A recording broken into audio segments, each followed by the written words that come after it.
آخری چیز کہ جو آج کے یزید کو نہ پہچان پایا اس نے کربلا سے کوئی درس نہیں لیا. عزیزان محترم، کربلا تاریخی جھڑکوں میں گھوم کر یا لیتنی کہہ کر اٹھ کر اپنی زندگی گزارنے کا نام نہیں ہے. کربلا وقت کے یزید کو للکارنے کا نام ہے. کربلا وقت کے اس فرعونیت کے نظام کو پہچاننے کا نظام ہے. اگر آج ہمیں یہی نہیں پتا کہ آج ہمارا دشمن کون ہے تو پھر ہم کس کربلا کی طرف جا رہے ہیں؟ امام حسین نے اس زمانے میں حق اور باطل کے درمیان میں جو لکیر کھینچی ہے واضح کر دیا کہ نہ کوئی درمیانی صورت نہیں ہے، یا حق کی طرف ہو یا پھر باطل کی طرف ہو.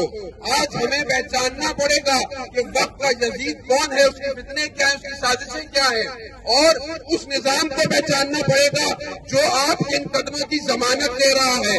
اگر آیت اللہ سستانی کا فتویٰ نہ ہوتا کہ داعش کو نکال کر ملک سے باہر پھینک دو، میں اور آپ کی نسلیں یہ زیارت نہیں کر سکتی تھی.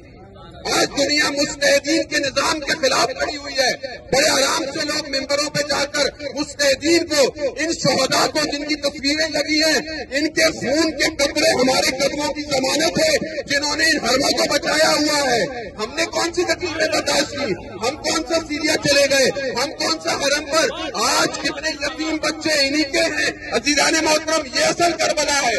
آج مجتہدین کا خوف، علماء کا خوف، نظام کا خوف. آج آپ دیکھیں عراق، ایران، سیریا، لبنان، یہ اتنے کلومیٹر کی ایک حکومت ہے کہ دنیا کا سپر پاور کانپ رہا ہے.